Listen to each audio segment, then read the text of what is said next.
Buenos días, gente de YouTube. Bienvenidos al curso de GNU Linux, nivel básico para técnicos, ensambladores de computadores. Bien, vamos a empezar la clase. Hoy vamos a tener un tema interesante. Vamos a ver las características de GNU Linux. La primera característica que tenemos es que GNU Linux posee o lo que el término que se conoce como memoria RAM protegida.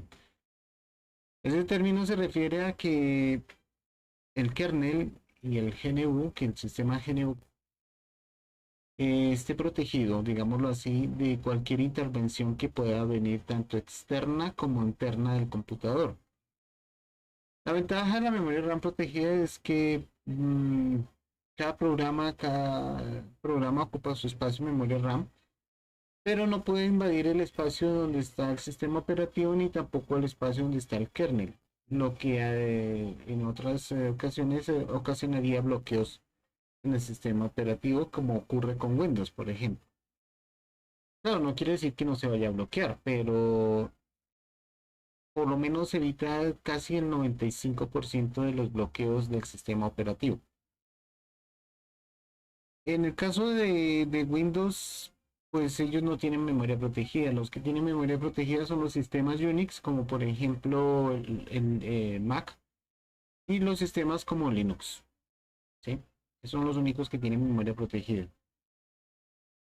Esa memoria protegida también ayuda a tener una protección en en los archivos, y la protección también se extiende hacia mm, la información que esté manejando el usuario. Entonces, por esa razón es importante. Otra cosa que tiene es que, por ejemplo, la partición o el formateo, el sistema de formato, no es el típico que usa Windows ni es el típico que utiliza el Mac. Cada uno tiene su propio sistema de gestión de archivos. En el caso de GNU Linux existen el STEM 3 y el STEM 4, y también existe el BTRFS. Estos sistemas de archivos me permiten tener protección, digámoslo así, de datos de la información que hay dentro del equipo, ya que para yo poder acceder a ellos tengo que saber, digámoslo así, la contraseña cuando el GNU Linux está funcionando.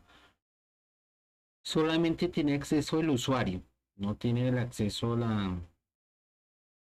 eh, personas externas no tienen acceso. El file system root está protegido también por contraseña. O sea que solamente el usuario puede ver sus archivos, no puede ver las carpetas del sistema ni los archivos que tiene las carpetas del sistema, porque todo eso está protegido por contraseña.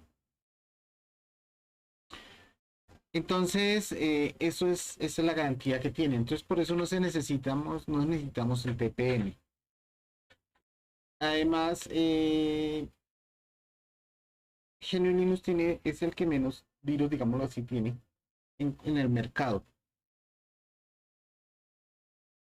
ya que los niveles de seguridad tanto del kernel como el sistema operativo son bastante altos. Por eso es que GNU Linux se utiliza como servidor en servidores web a nivel mundial.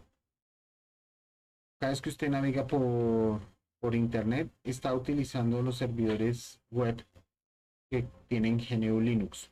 Lo que pasa es que usted no lo nota, pero se está utilizando. Entonces, cuando se aumentan los niveles de seguridad en los servidores web, eso también aumenta los niveles de seguridad en todos los que utilizamos GNU Linux, porque esto se trabaja a nivel global, no es a nivel local solamente. Entonces, si los servidores web se benefician de ese bloqueo de programas, de todo lo que sea, que nosotros los usuarios de GNU Linux, que lo tenemos en modo gráfico y lo utilizamos en modo gráfico, también nos vamos a tener beneficiados. Entonces la protección de datos queda perfectamente bien cimentada. Lo siguiente es la memoria virtual. La memoria virtual, chicos, pues como ya se mencionó, es la memoria que me permite mantener abiertos los programas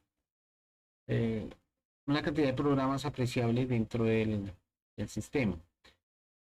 Ya habíamos hablado sobre la ZRAM, pero yo me inclino más por la memoria virtual física, que pues obviamente incluye el uso de los códigos que trae internamente el procesador para manejar y gestionar la memoria virtual.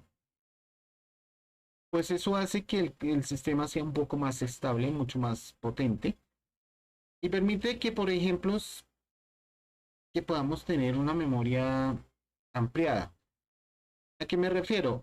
Resulta que la memoria virtual, cuando se gestionó, el primero en gestionarlo fue Unix, durante la época del lanzamiento del primer viaje del hombre de la Tierra a la Luna.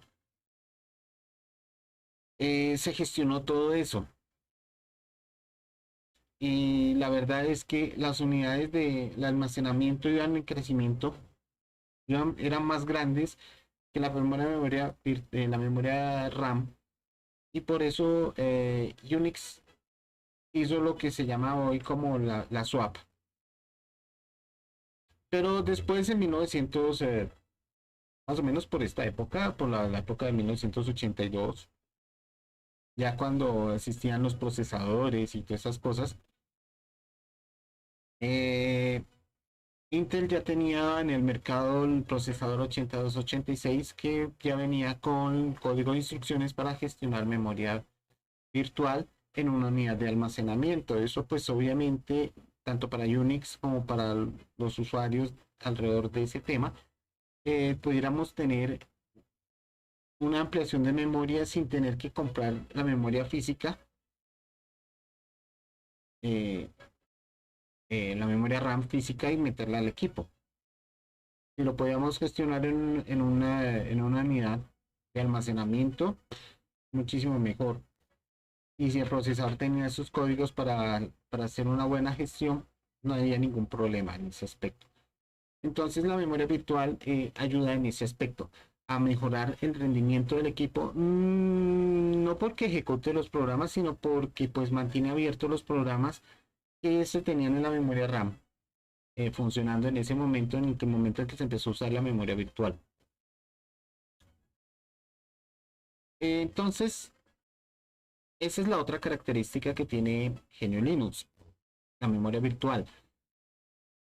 Y la ventaja es que yo la puedo gestionar de dos formas. Una, haciendo una memoria virtual en el disco duro. Si yo tengo un solo disco duro, pues yo puedo gestionar una memoria virtual dentro del disco duro. Y le puedo asignar una partición del tamaño de la memoria RAM que tiene el equipo hacia arriba. Y la verdad, chicos, la memoria virtual siempre va a ser la más grande que la memoria RAM. Porque es que para construir un integrado y todo eso, siempre la tecnología ha avanzado, pero no lo suficiente como para que pueda trabajarse todo desde la memoria RAM. Entonces, por eso también se hace la memoria virtual para poder gestionar, eh, poder ampliar la memoria RAM, la memoria principal, sin tener que esperar hasta que haya una memoria RAM más grande.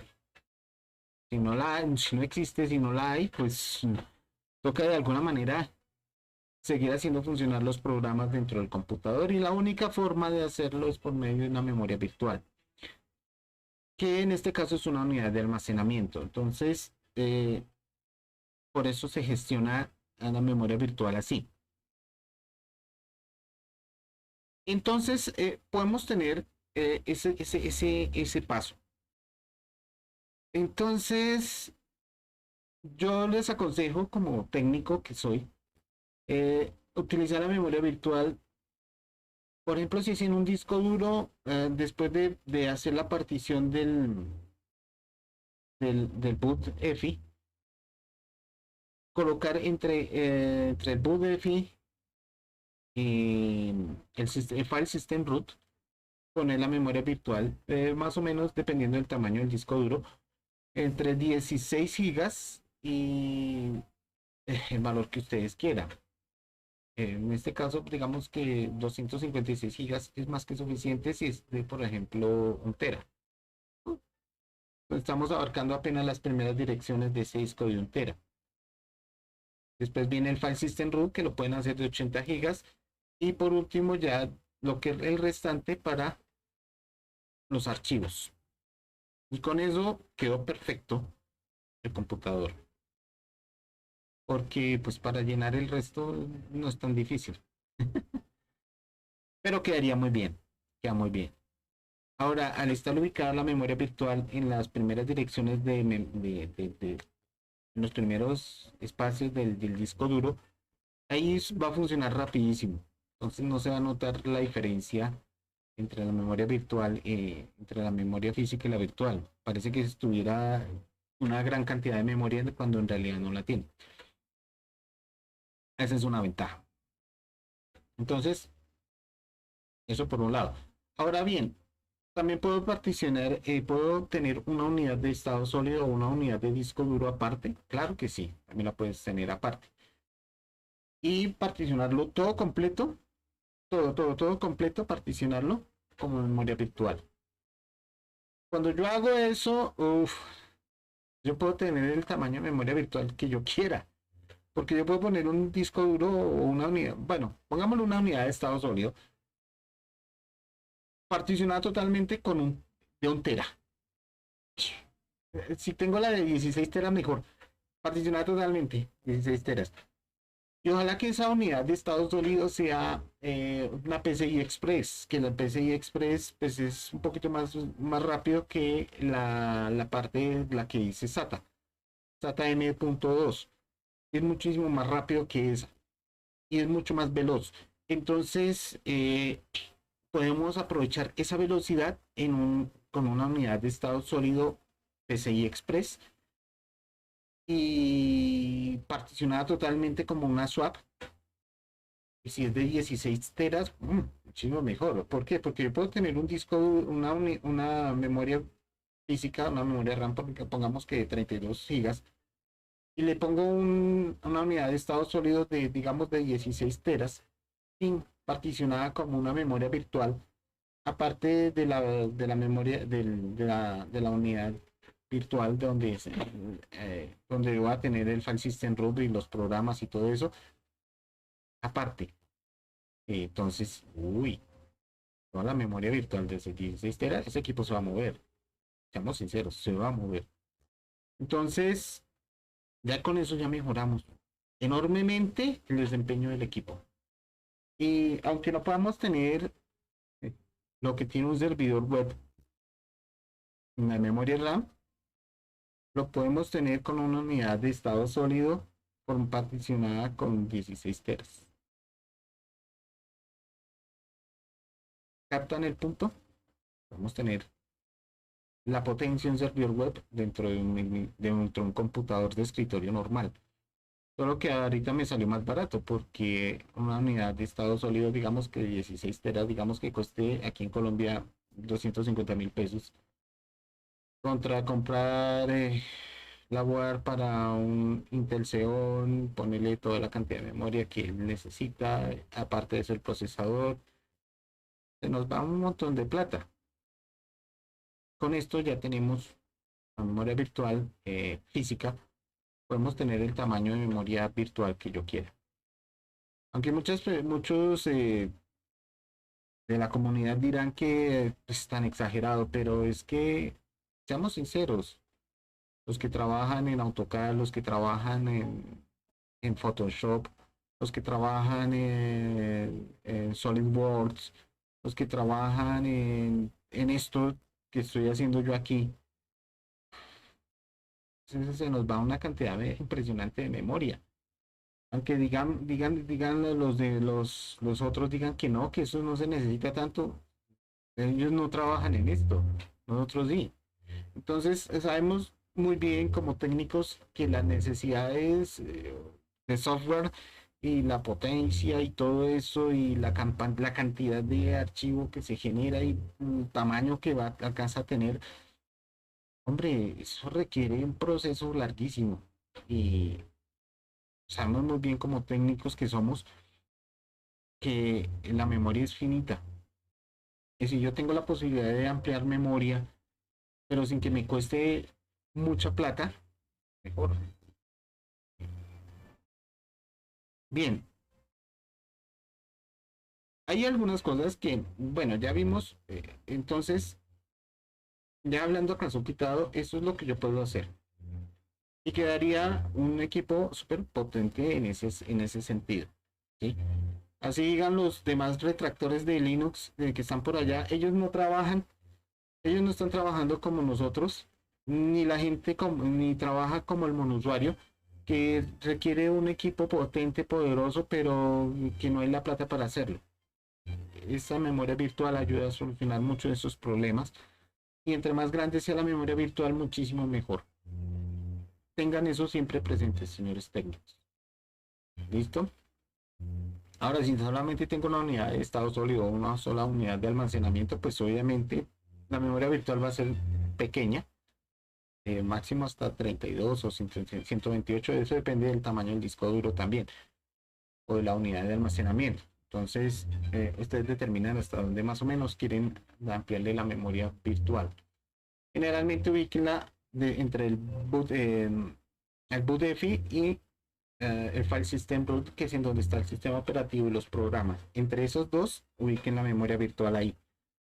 Ahí no pasa nada. Yo ya hice las pruebas, incluso tengo un portátil con una unidad de estado sólido particionado así y funciona perfecto, funciona de maravilla, no hay ningún problema.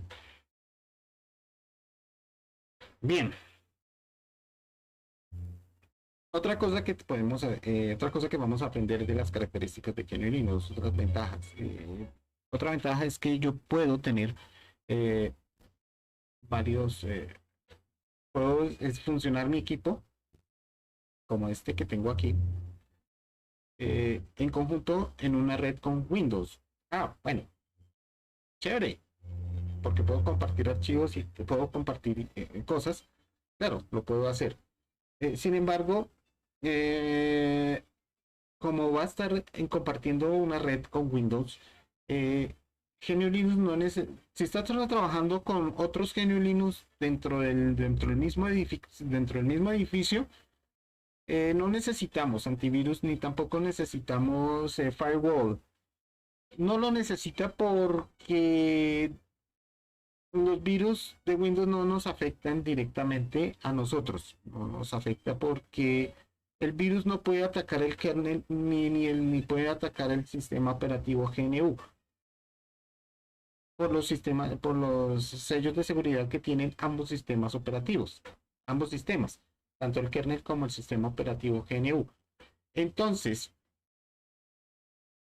por ese lado no hay lío, no necesitamos antivirus. Sin embargo, como estos computadores estamos navegando por internet y toda esa cosa, un virus sí se puede colar y aunque no nos haga daño en el sistema operativo GNU Linux por el sistema de archivos BTRFS y por el sistema de archivo Exten 4, sí puede afectar computadores con Windows. Ellos sí los puede afectar. Entonces, para evitar que nosotros seamos la cuna de virus, se coloca tanto en los servidores web como en los monusuarios, como lo soy yo, colocamos en un antivirus y un firewall, con el fin de proteger los computadores que son con Windows y que podemos serle cuna de virus a ellos. Entonces, para evitar ser cuna de virus, colocamos eso para que no se infecten los computadores que son Windows, que no son Linux ni que no son Unix. Entonces, con ese fin se hace.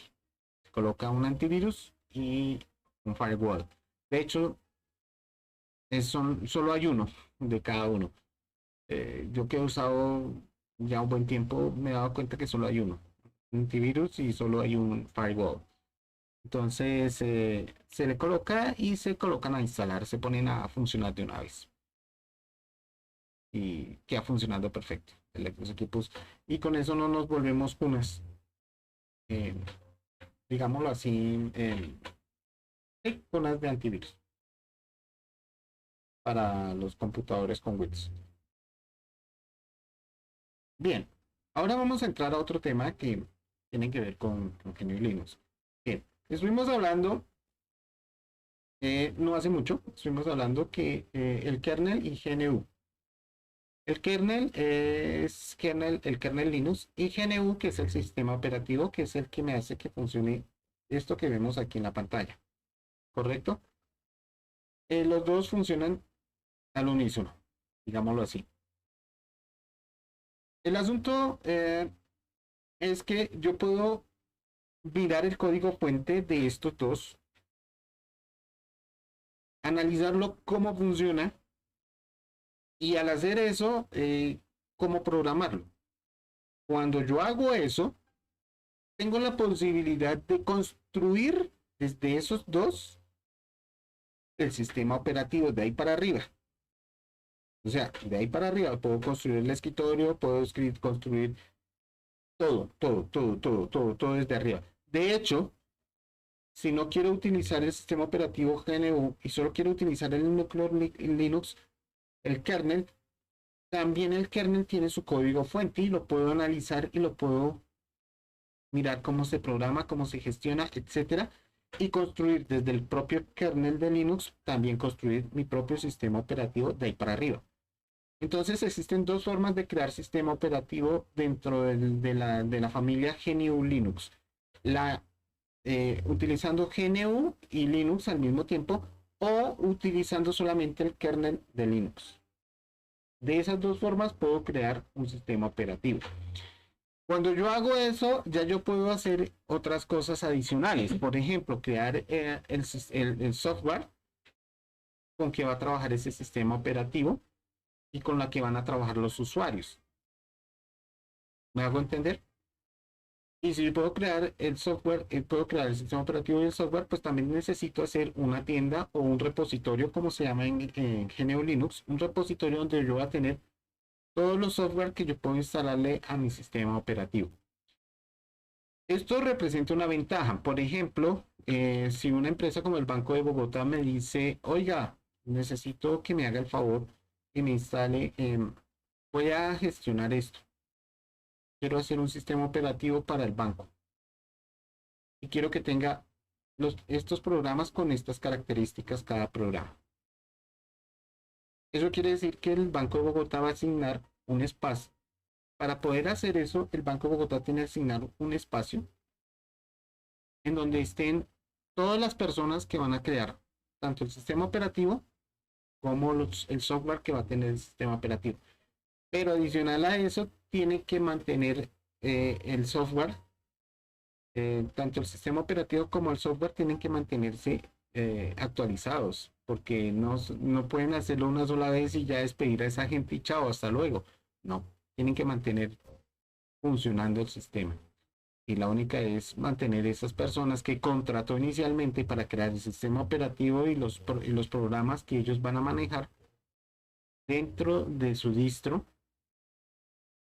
Y ellos tienen que hacerle el mantenimiento, mantenerlo actualizado, el kernel y todo lo demás. Y además de eso, actualizar los programas y hacerlos cada vez más amigables y más potentes. Y todo eso se requiere un equipo de trabajo en un piso específico que haga todo ese trabajo para toda la distro del Banco de Bogotá. Vamos a decirle así. Entonces, esa es la ventaja que tiene GNU Linux. Ahora, desventajas, pues las que son conocidas, pero eh, yo no les llamaría desventaja. Yo más bien les diría que son personas que no han tenido la oportunidad de trabajarlo bien y que creen que con pasarse a GNU Linux ya te da el derecho de utilizar, de decir, quiero que mi GNU Linux funcione como un Windows. No, porque es un sistema operativo diferente. Entonces, ojo, el hecho que yo me haya pasado de Windows a Linux no quiere decir que el Linux me vaya a funcionar como Windows. Eso jamás va a pasar. Y que me va a funcionar como Mac, eso tampoco va a pasar. Ahora bien, GNU Linux Del sistema operativo y del kernel, de ahí partieron unas distros que se llaman bases, distro base. Esas distros base partieron de esos dos que acabo de mencionar, GNU y el kernel. El GNU, el sistema operativo, y el kernel. Partieron de esas dos. Entonces, al partir de esas dos aparecieron las que hoy conocemos como distro base. ¿Cuáles son las distro base? Las distro base son Debian, Red Hat, se me olvida. Debian, Red Hat, OpenSUSE Linux, Arch Linux y Slackware. Esas son las 5 bases de GNU Linux. Las 5 distro base. De esas 5 distro base aparecieron las otras distros que conocemos en el mercado. Y de hecho, de algunas de esas distros que han aparecido en el mercado también son base de otras distros más. Entonces, por eso es que hay tantas distros. Ahora bien, pero resulta que para que pudieran existir esas distros bases se hicieron los gestores de escritorio y también los gestores de instalación de software. Vamos por partes. Vamos a hablar primero de los gestores de escritorio. Los gestores de escritorio son aquellos que nos permiten hacer lo que estamos viendo aquí en la pantalla, el escritorio como tal. ¿Sí? Vamos a poner este. Este es el escritorio como tal. Así es como me aparece el computador cuando yo lo prendo. Entonces, este es el gestor de escritorio y este gestor de escritorio se llama GNOME. Pero así como está este gestor de escritorio, hay otros más. Pero esos gestores de escritorio son muy poquitos en comparación con la cantidad de distros que hay. Entonces, cuando tú construyes una distro, tú coges un gestor de escritorio que te llame la atención y lo colocas en tu distro para que puedas crear el escritorio de tu distribución. Y listo, ya tienes un sistema operativo con un gestor de escritorio y unas aplicaciones que tú puedes ya utilizar. Ahora bien, ¿cuántos distros de escritorio hay? Bueno, son muy poquitos. En realidad son casi que de la cantidad de dedos que tengo en la mano. Y son GNOME, que es este, Cinnamon, eh, Mate,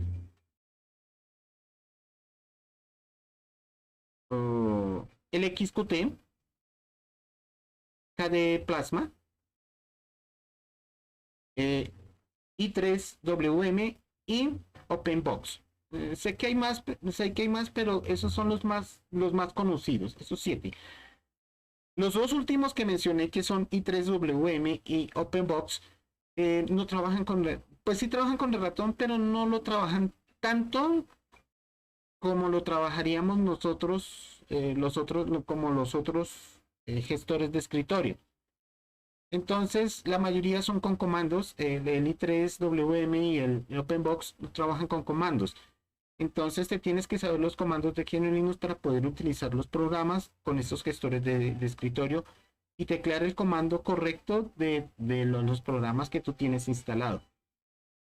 No lo aconsejo para el usuario monusuario o el usuario final, porque pues se requiere de mucha experiencia y mucho conocimiento. Más bien, yo aconsejo los otros 5 que ya mencioné. Sé que el LX tienen otro, aparte del XQT, hay otro LX que también es un gestor de escritorios a nivel en total como 8. Pero vamos a trabajar con esos, vamos a conocer esos 5. Entonces tenemos, este es el escritorio GNOME. Ahora cada escritorio, como este GNOME, tiene una presentación distintiva. Y eso va a depender del usuario. ¿A qué usuario está dirigido? Entonces, existen dos tipos de escritorio. Los que van dirigidos a los usuarios que toda su vida han manejado Apple Mac y Eh, el otro escritorio que toda su vida ha manejado el escritorio Windows. Entonces, solamente existen esos dos tipos de escritorios. El de este, por ejemplo, que es el Genome, el de este que ustedes ven en pantalla, es no es que yo haya utilizado toda la vida Mac, Apple Mac, pero me gusta el diseño de este escritorio porque tengo toda la vista, específicamente la hora, la hora y la fecha y la hora.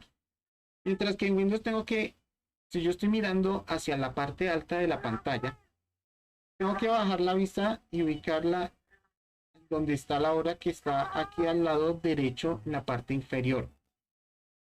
¿Sí?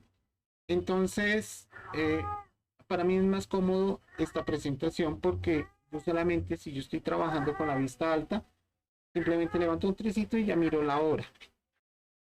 Para mí es más práctico. Para otros es más práctico allá abajo. Eso va en gusto. Entonces, esta barra se parece un poco a la barra de Mac. Ustedes miran la parte superior de sus pantallas y el ratón. Entonces, hay unas diferencias con Mac. Por ejemplo, la fecha y la hora estaría aquí a este lado y estos botones se corren hacia este lado. Aquí arriba estaría el menú de Mac y la manzanita estaría en la parte superior izquierda. ¿Sí? Aquí, la manzanita y en la manzanita encontraría las aplicaciones. Acá no, acá pues si yo pico aquí donde dice actividades, de una vez me pasa a las áreas de trabajo y veo el dock, que es el que tienen los Mac en la parte inferior.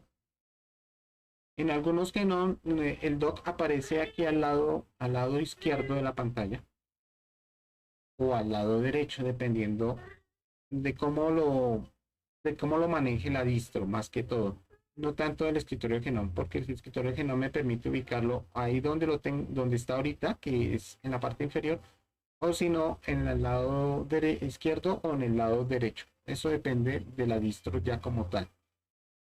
En este caso, que es un Arch Linux, la distro lo colocó en la parte inferior porque se parece muchísimo más al dock, la ubicación del dock de la distro del Mac. Pero hasta aquí es la similitud con el Mac. ¿Por qué? Porque tan pronto yo pico aquí en este botoncito que está acá, al lado derecho, miren lo que cambia. Esta es la presentación del Android como tal. ¿Sí? Entonces se combina la presentación Android con la presentación Mac. Y la presentación Android todo el mundo la sabe manejar. Entonces no hay ningún problema. Eh, digo la presentación Android porque es pues así lo conocemos. Porque esta presentación no se llamaba Android hace mucho tiempo. Pero es una característica de algunos escritorios. En las que son parecidas a Windows, existen dos temas. El que se parece a Windows 7 y el tema que se parece al Windows 10. Entonces, todavía varía más. ¿Sí? Todavía varía más el tema. Y eso lo hace más compleja,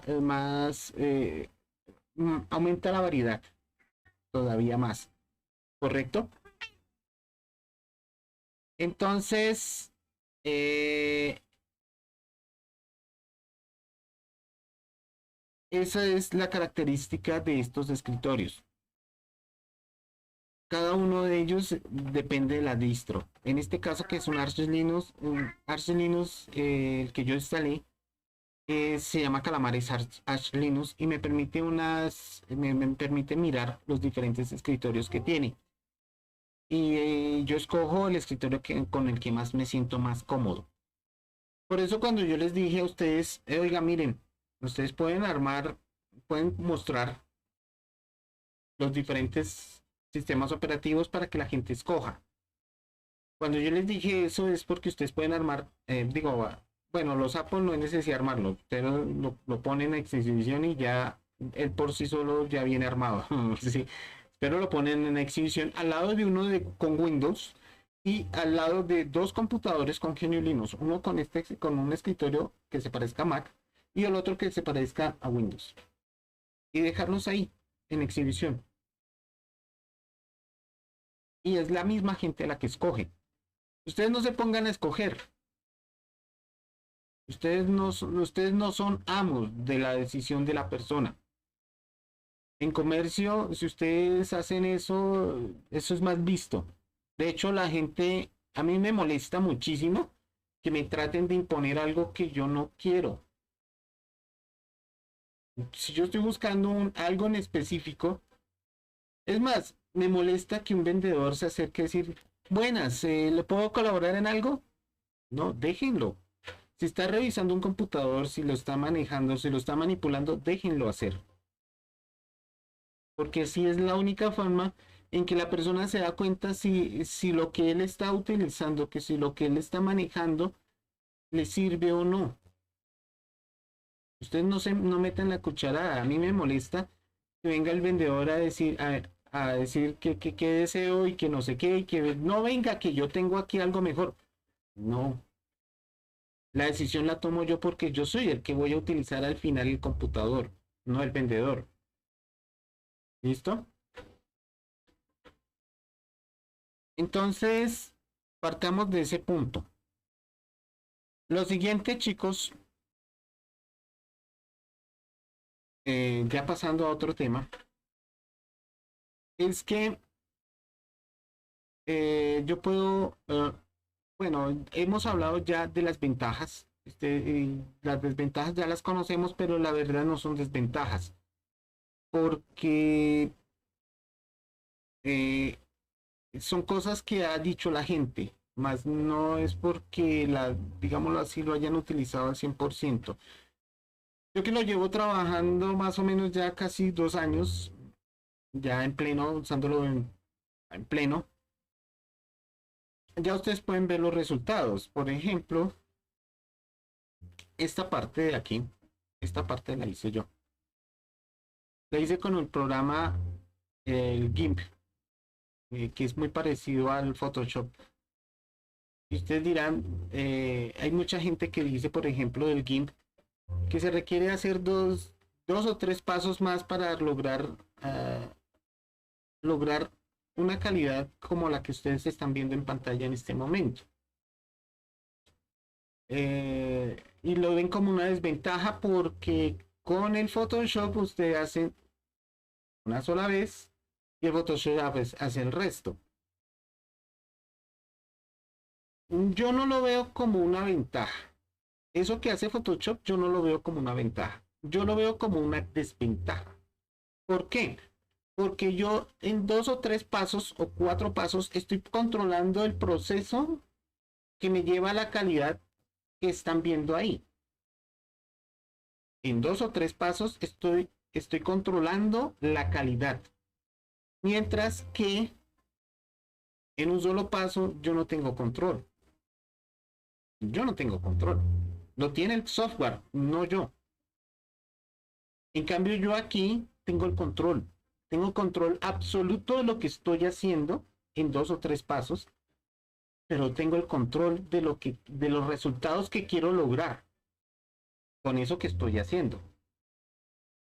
¿Sí ven? En cambio con el Photoshop no tengo ese control.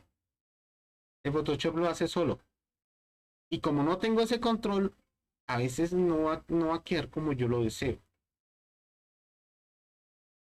Entonces noten, lo que otros ven como una desventaja del GIMP, para mí es una ventaja. Porque yo estoy controlando todo el proceso y quiero llegar a un nivel de calidad mucho más alto del que yo puedo llegar a un nivel de calidad mucho más alto que si lo hiciera con Photoshop. Porque yo controlo cada aspecto del proceso. Al hacer 2 o 3 pasos más, estoy controlando la calidad del proceso. Y eso es lo que no ven. ¿Se notan la diferencia? Eso es lo que no ven. Y por eso es que se divulgan malos, y esa persona que no está conforme con hacer esos 2 o 3 pasos más, divulga ese tipo de cosas para desmeritar el trabajo que se hace en GNU Linux. Porque esos 2 o 3 pasos que yo hago de más, estoy controlando la calidad de lo que estoy haciendo. Esa es la diferencia. Entonces, chicos, esto lo logré yo aquí. Ahora, si ustedes miran el logo que está aquí en la parte inferior, por acá más o menos, ese también lo hice yo, con el mismo GIMP, pero este yo lo hice transparente, mientras que este está integrado a esta foto. ¿Sí nota? En cambio, el de aquí lo hice transparente para que se pudiera acomodar a las diferentes opciones. Bien, una de las cosas que es más ha criticado de GNU Linux es que no podemos ver televisión. Sí podemos ver televisión. Podemos ver películas, claro, todas las de Disney si quiero. Aquí he visto películas de Disney. Y eso que ese equipo tiene sus años. Esa es la otra. Aquí mi equipo dura años. Dura años. Años de los años. Y sigo trabajando en él. Y sigo haciendo lo que estoy haciendo. De hecho, esto que ustedes ven, lo hice en mi propio equipo. Por eso no está editado. Los errores que yo cometo aquí se van a ver aquí. De hecho, en una clase normal, en un salón de clases, si yo cometo un error en clase, se va a notar. Igual, esa es la idea que quiero transmitir aquí. Y veamos, miremos la pantalla de este equipo. Tenemos una resolución de 1360 por 768. Esta es la resolución de la pantalla que tiene mi equipo, que es americano. Si fuera europeo diría 1920 por 1080, que es la que manejamos en Colombia actualmente, en los televisores y en los monitores actuales. Si tu monitor tiene esta resolución, es americano. Si tiene la de 1920 por 1080, es europeo, que es la que nosotros tenemos en nuestro sistema de televisión. Entonces, chicos, yo puedo ver películas, claro, todas las que yo quiera. De hecho, aquí las he visto todas, incluso la de las últimas las he visto aquí. Entonces, eh, decir que no puedo hacer eso en un equipo viejito, ya lo puedo hacer. Esa es la ventaja que tenemos con GNU Linux. Con GNU Linux yo puedo trabajar y trabajar y trabajar y crear y ver películas y hacer lo que estoy haciendo aquí actualmente con este equipo. Entonces, muchachos, cualquier cosa que necesiten, estoy para servirles. No se dejen querer cuentos, trabajen ustedes mismos y nos veremos en una próxima clase.